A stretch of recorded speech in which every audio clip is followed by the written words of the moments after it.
Hello guys, ഇന്ന് നമ്മൾ വന്നിട്ടുള്ള പാരമൗണ്ട് റെസ്റ്റോറൻറ്റിലേക്കാണ്. നമ്മൾ മെയിനായിട്ട് പറയേണ്ടത് ഇവരുടെ ആംബിയൻസിനാണ്. ഫ്രണ്ട്സായിട്ടും ഫാമിലി ആയിട്ടും ഹാങ് ഔട്ട് ചെയ്യാൻ പറ്റിയ നല്ലൊരു സ്പോട്ടിൽ തന്നെയാണ് പാരമൗണ്ട് റെസ്റ്റോറൻറ്റ്. നമുക്ക് കയറി വരുമ്പോൾ തന്നെ ഇവരുടെ ഇന്നത്തെ സ്പെഷ്യൽ ഐറ്റംസ് നമുക്ക് കാണാൻ പറ്റും.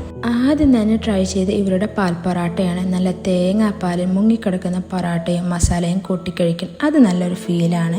ഇവരുടെ തന്നെ ആയിട്ടുള്ള ബീഫിൻ്റെയും ചിക്കൻ്റെയും പാൽ പൊറാട്ട നല്ല മസ്റ്റ് ട്രൈ ഐറ്റമാണ്. പിന്നെ ട്രൈ ചെയ്തിട്ടുണ്ടായിരുന്നു നോർമൽ ടിക്ക ആയിരുന്നു. നല്ല സ്പൈസസിൻ്റെ ലെമണിൻ്റെ ഒക്കെ ഫ്ലേവർ മുന്നിട്ട് നിൽക്കുന്നുണ്ടായിരുന്നു. പൊറാട്ടൻ്റെ ഒക്കെ കൂടി നല്ലൊരു കോമ്പിനേഷനാണ്. ഇടയ്ക്കൊന്ന് ഒരു പൈനാപ്പിൾ ജ്യൂസും ട്രൈ ചെയ്തു. പിന്നീട് ഓർഡർ ചെയ്തിട്ടുണ്ടായിരുന്ന ബ്രോസ്റ്റാണ്. നല്ല ക്രിസ്പി ക്രഞ്ചി ഒക്കെ ആയിട്ടുള്ള ബ്രോസ്റ്റാണ്. ബ്രോസ്റ്റ് സ്പോട്ടിൽ വൺ ഓഫ് ദ ഫേവറേറ്റ് സ്പോട്ടിൽ ഒന്നാണ് പാരമൗണ്ട്. ലാസ്റ്റായിട്ട് മുട്ട റോസ്റ്റും ഓർഡർ ചെയ്ത് മുട്ട റോസ്റ്റും പൊറാട്ടയും കൂടെ കഴിച്ച് മിൻറ്റ് ലൈമൺ ട്രൈ ചെയ്ത് ഇന്നത്തെ പരിപാടി അവസാനിപ്പിച്ചു.